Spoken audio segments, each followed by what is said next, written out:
ஒரு சர்ப்ரைஸ் காட்டுறேன்.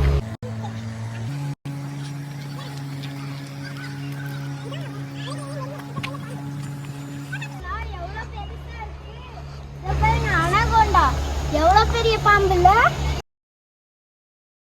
இப்போ நான் இது மேல போய் உட்கார்ந்து சொல்றேன்.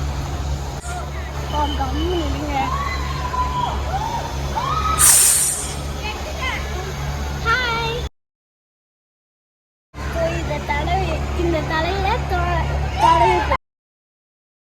பாத்தீங்களா, இது என்ன ஒண்ணுமே பண்ணல.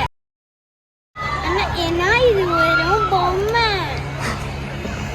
வாங்க நம்ம நெக்ஸ்ட் போட்டு பார்க்கலாம்.